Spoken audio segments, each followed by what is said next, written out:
that NAV Canada has given live access to a television broadcast from a facility like this. And so over the next hour, we'll be bringing you an unprecedented look at Canada's air traffic control system. We also, of course, will have the latest news. Sarah Galashan is on that for us, and she's in our Vancouver newsroom. Sarah. Thanks, Ian. We're going to have more on those stories in about 10 minutes from now. But for now, Ian, back to you live at Air Control Centre in Surrey, BC. All right, thank you, Sarah. Well, when you think air traffic control, really, you probably don't imagine a scene like this. There are no windows. You can't see planes taking off and landing, at least not directly by looking outside. This is, as you mentioned, Sarah, an area control center, one of 7 from across the country. This one is about 35 kilometers southeast of downtown Vancouver on a side street in Surrey. Here, air traffic controllers are responsible for about 460,000 flights a year across British Columbia and into the Pacific. But if you weren't looking for it, you'd probably drive right by. In amongst the big box stores and self-storage, the building looks more like a government office than an air traffic control center. This unprecedented look at our air traffic control system couldn't come at a better time. It's pretty interesting anyway, but especially when you consider some of the biggest news stories of the last few months have involved aviation and air traffic control, including the mystery of MH370, a story that broke while this program was on the air. A jet carrying more than 200 people has disappeared.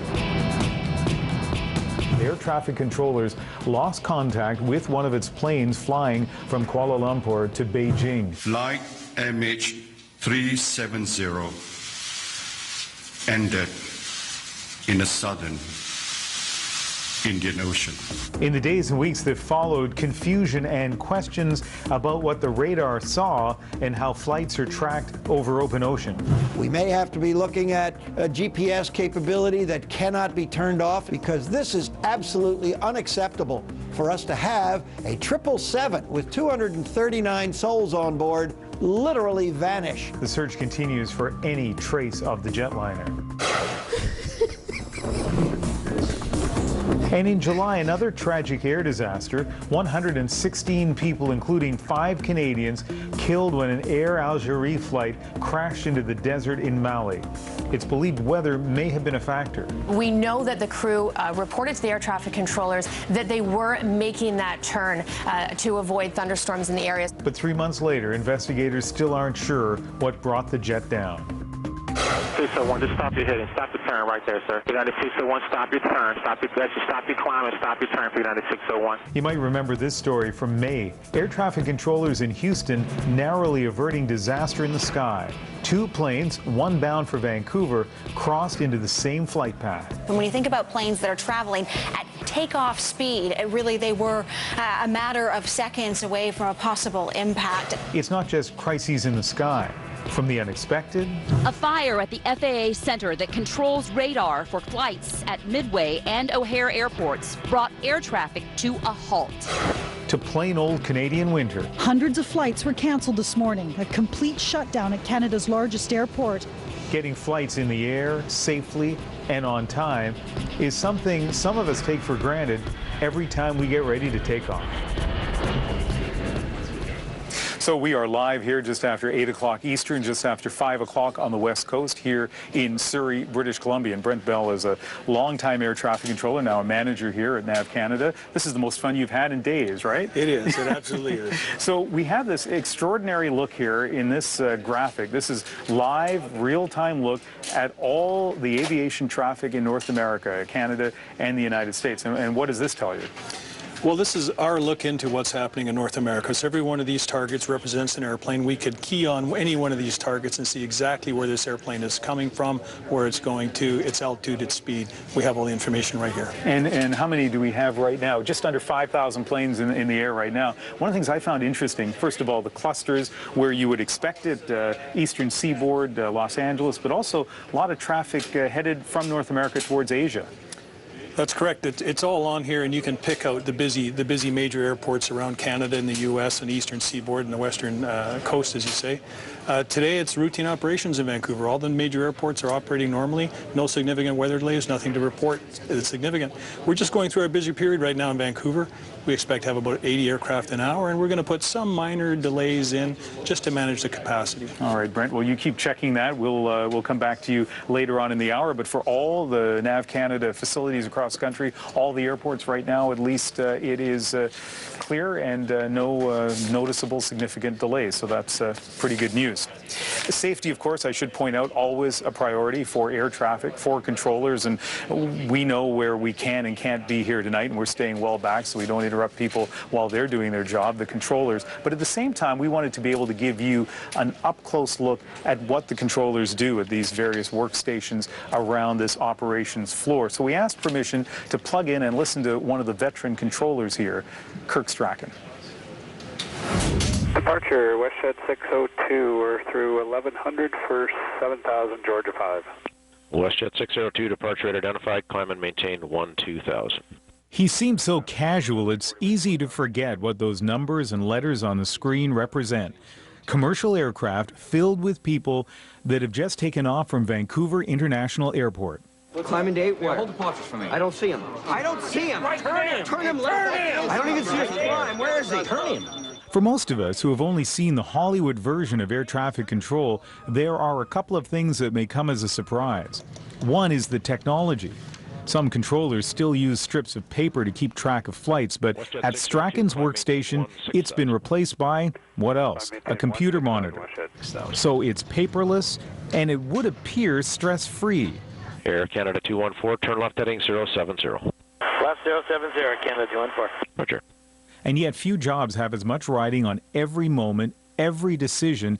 Even if our camera weren't here, all of this is recorded in case something goes wrong.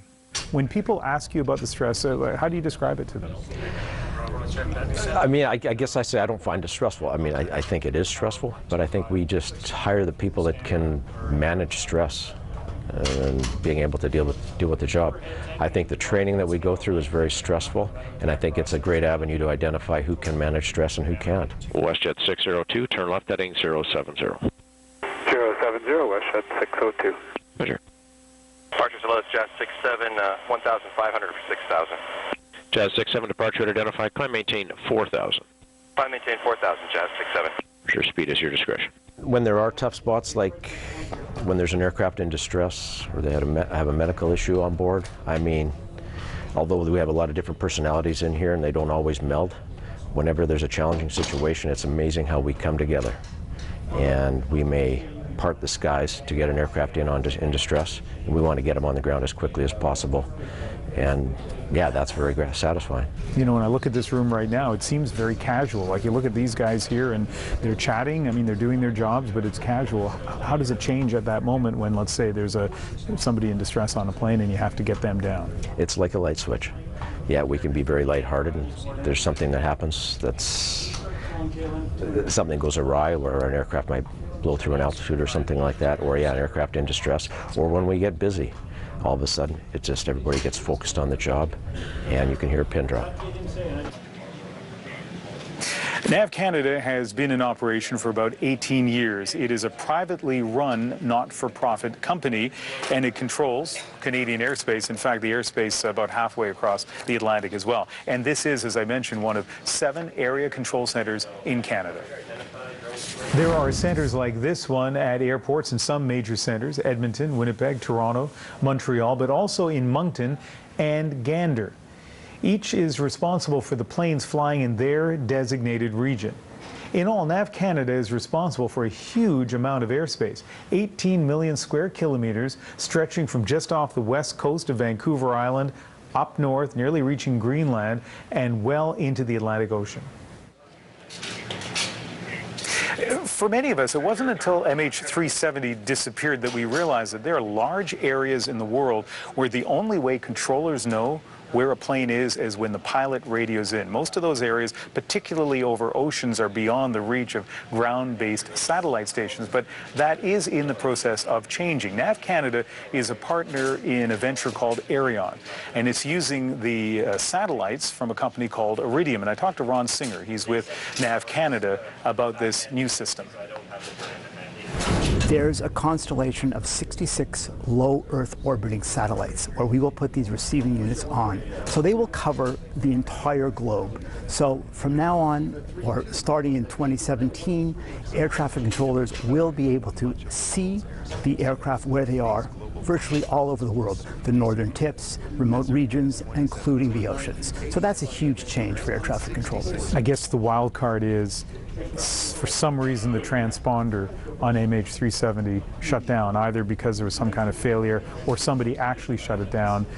There's no telling whether that'll happen in the future, even with this system. Well, this system will not correct that situation. That will have to be an airline and aircraft manufacturer's decision whether they come up with a tamper-proof transponder. So I think that's a situation that we'll be talking about for sure.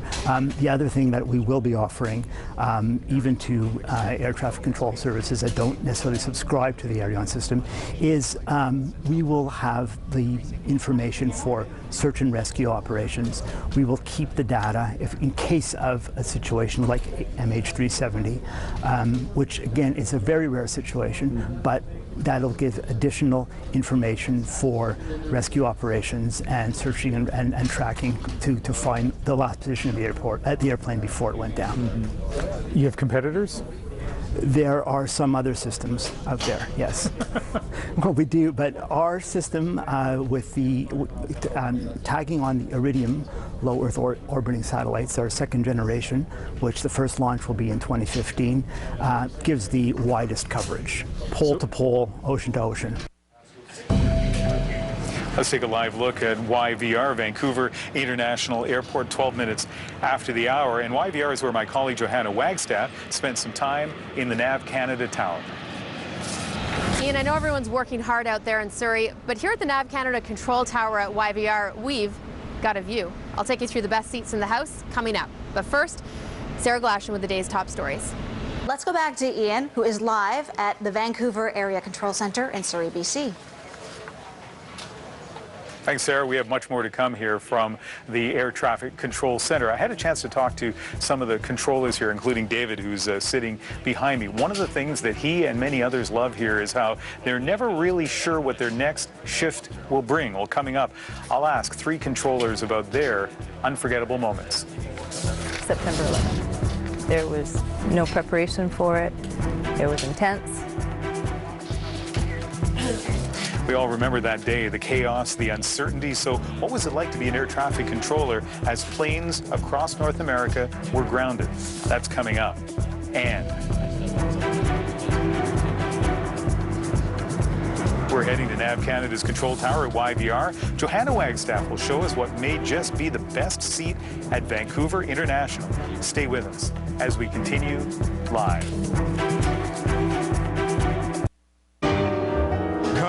Fly with me, let's fly away.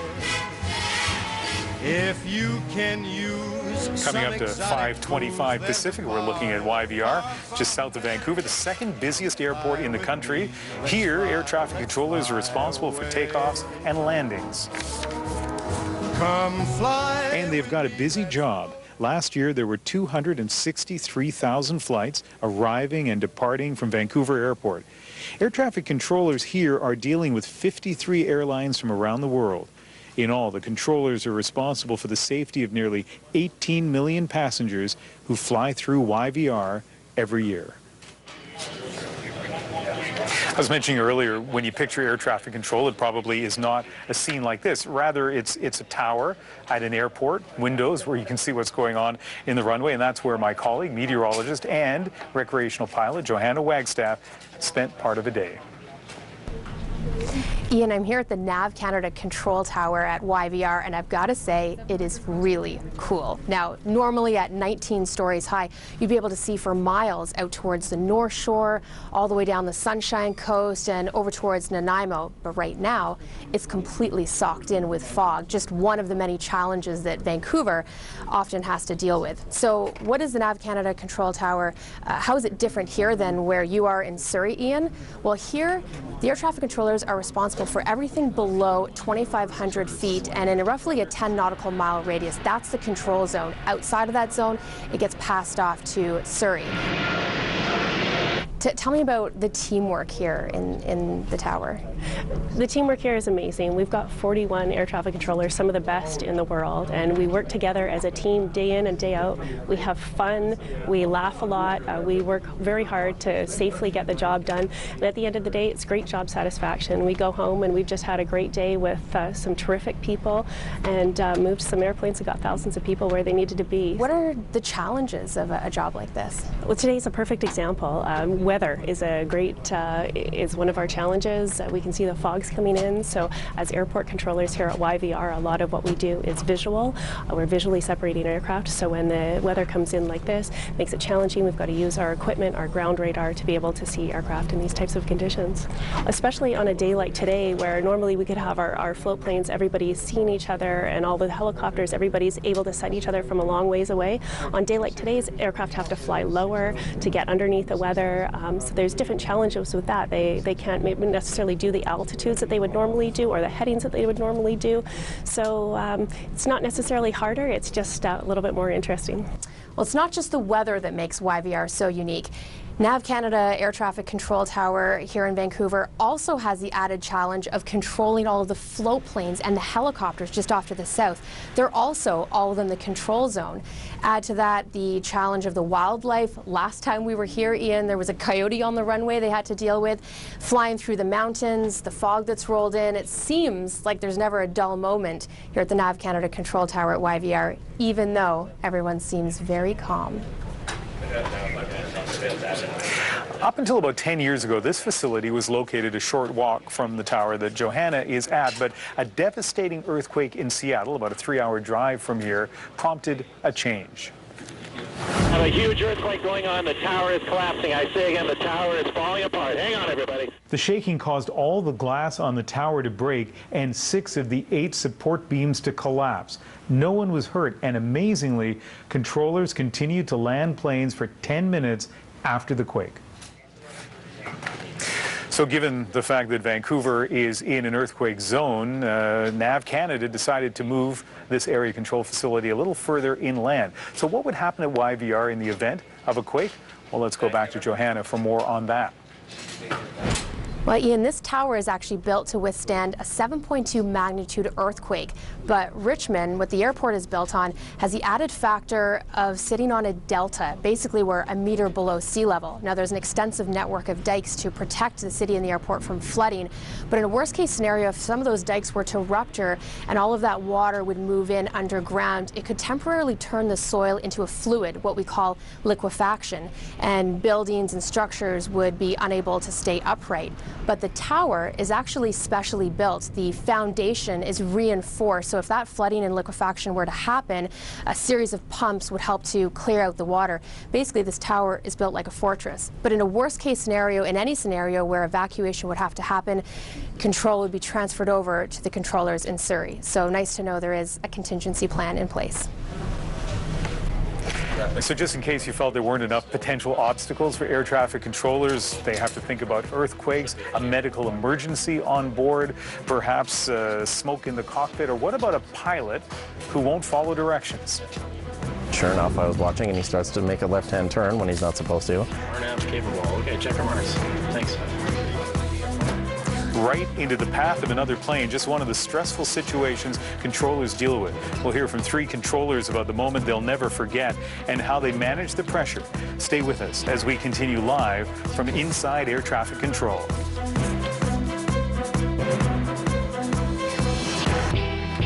You are looking live at Vancouver Area Control as we bring you unprecedented look at Canada's air traffic control system. We've been talking a lot this hour about just how calm and organized all of this seems. You'd never guess that air traffic controllers here are directing planes filled with hundreds of passengers. This is very different from the Hollywood version. Continental 2478, descend to 3000. 478. Delta 532, make a hard left turn heading 090. It's too steep a turn. I'm going to kiss my own tail on that one, my friend. Delta, make the turn or I'll spin you. You'll land nice and easy sometime before Christmas. Not surprisingly, the air traffic controllers I've been talking to here don't dwell on the close calls, but inevitably, if they've been on the job for any length of time, they have dealt with emergencies. So I sat down with 3 controllers and asked them what moment or moments most vividly stand out for them. September 11th. I think I'm the only one of the panel that was here when that happened, but there was no preparation for it. It was intense. There was just a lot needed to be done with not a lot of information. And what was really cool to see was everybody pitch in. And people come into work early, people sitting for longer periods of time than they were used to, a lot more talking, a lot more coordination. But you knew you were part of something bigger, so you just got in there and you did it. I saw a manual around the corner, and it has a list of potential emergencies. And as I looked through the headings, they all made sense to me. There was no procedure for what happened on September 11th. Well, I mean, that's unprecedented period. You just do what you have to do. And sometimes you just kind of make stuff up on the fly, not in terms of routings or procedures or stuff like that, but in terms of communication and how you're going to do that. You just do the best you can under the circumstances. And is there anything particular from that day, from a conversation you had or something you did that sticks in your mind? I think when you were in the heart of it and things were ongoing, you didn't focus on what was happening, you just did your job. It was once all the planes got on the ground and we were sitting there after the fact and there was no plane on any scope in the 25 that were in the building, that you would process it and go, wow, what did we just live through? Like, what was that? That was the moment afterwards where it was just all kind of hit home. The one thing I always think back to is the one time that there was an aircraft that took off from Kelowna, and he was supposed to be going to the United States, which is south. But the procedure in Kelowna is when you take off, you're supposed to take off, and then you're supposed to turn right, and then you're supposed to keep flying and just keep going until air traffic control tells you what to do otherwise. And it just so happened that there was another plane that was flying along, and I thought, now if he doesn't know that he's supposed to wait until he gets further instructions from us, then he might try and just go to where he was going, which would, you know, now instead of doing this, they're doing this. And so I kind of watched it, and I waited, and everything was going fine, but then sure enough, I was watching, and he starts to make a left-hand turn when he's not supposed to. And I said, you know, you're not supposed to do that, essentially, in polite terms. And he said, oh, sorry about that. And he turned back the way he was going, and it was fine, and nothing happened. But if I were to sort of tell the story to my mom, say, and be like, oh, yeah, this plane, he started flying all over the place, and he almost crashed in this other plane, and, you know, she might think it was really crazy. But the reality of the situation is that although it could have been very bad, it could have been disastrous, it was something, that's what we do on a regular basis. We watch, we make sure, and when something's going wrong, you take steps to correct the problem, and then it's not a problem anymore. And that's stressful, I think, for some people when they think to themselves, they get really detailed in their minds and they think to themselves, well, there could be 20 people on that plane, there could be 300 people on that plane, that would be 320 dead people if I didn't do something about it. And if that makes you uncomfortable, if that gives you chills or makes the hair stand up on the back of your neck, do not apply for this job. This is not the job for you. There is something to be said, being an ex-pilot. I think that I find that having been on the other side of the microphone and in those scenarios where it's either smoke in the cockpit or you give, you know, struck by lightning, hit a bird on the runway, all those types of situations, having some insight into what's going on the other side of the microphone, I know that as stressful as it might seem for me at that moment in time, it is exponentially more stressful for the person on the other side of the mic. And so I think what I find stressful about that scenario is that I want to make sure that I can do everything I can with the tools that are made available to me by NAV Canada to help out the pilot on the other side of the mic. It is 5:38 Pacific time. We're live here at the Vancouver Area Control Center in Surrey. And let's bring Brent Bell back into the conversation, longtime air traffic controller, now a manager. And one of the things that your controllers are dealing with and have been dealing with for weeks is that fire that happened at kind of the equivalent area control center just outside Chicago. It's still affecting flights from Western Canada into the eastern seaboard. Show us that. Yeah, that's correct, Ian. A lot of the flights that go from the west coast to the east coast, particularly Toronto, Montreal, are going to be normally flying through U.S. airspace right over top of Chicago. And they've asked us to help them manage their problem. They're doing a fabulous job of by asking us to keep the Canadian flights in Canadian airspace. So basically, we've got a line on the radar here where the aircraft are staying in Canadian airspace the entire flight. And so for Canadians, heading from YVR to, let's say, LaGuardia, it's adding, what did you say, about 20, 30 minutes to a flight? It could do, yeah, for sure. And one quick check-in, you're looking live at the system right across the country, and how's it looking in terms of delays or anything out of the ordinary? Well, again, Ian, everything's just running normally here in Canada, just the way we like it. Routine operations, as we like to say. I was going to say, you seem quite happy, and you should. Thank you very much, Brent. We'll check in with you one more time before the end of the hour. We have much more to come live here inside this area control center, including what does it take to be an air traffic controller in Canada. But first, let's go back to Sarah Galashan in our Vancouver newsroom with the latest on the news. Sarah? Still ahead, much more from the NAV Canada Air Control Center in Surrey, BC. Ian? Well, Sarah, we continue live here. You'll remember that conversation I had a few minutes ago with three of the controllers about the memorable moments. Well, one of them, Anne, is working right now. It is not easy to end up in one of those chairs to be an air traffic controller. Even if you make it to the trainee spot, most of the people who are trainees don't end up becoming air traffic controllers. In a moment, we'll tell you what it takes to get one of those seats here in Canada.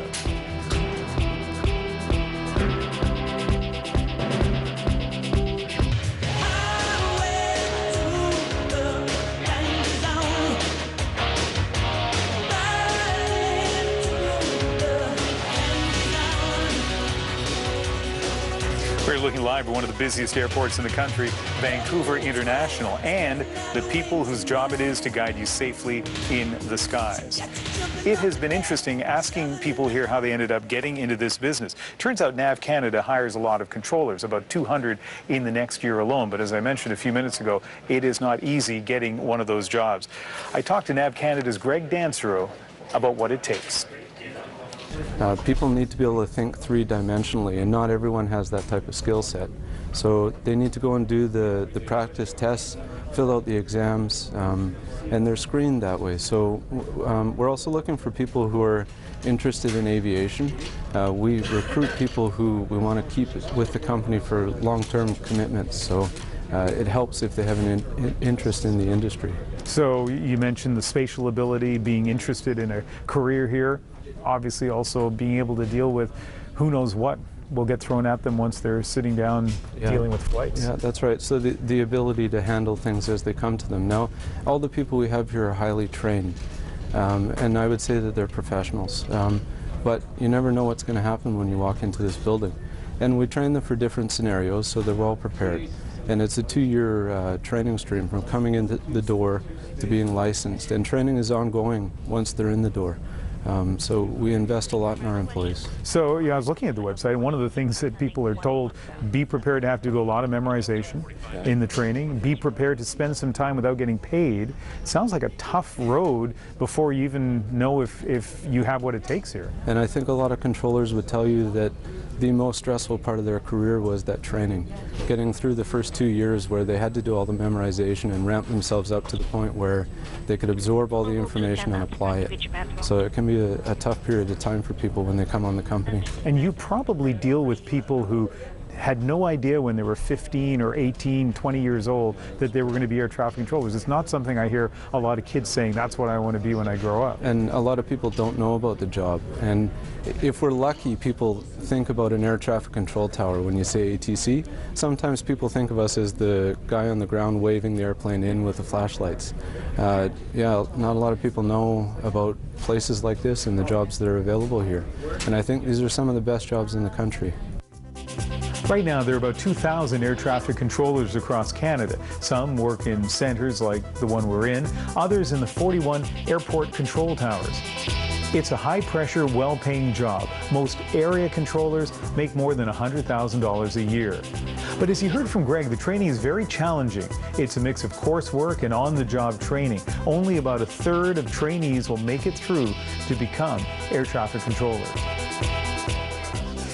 More to come from the Vancouver Control Centre. Up next, we'll check in one last time with longtime controller Brent Bell for a live look at what's happening in Canadian airspace and two significant years in his career, 1986 and 2010. Stay with us.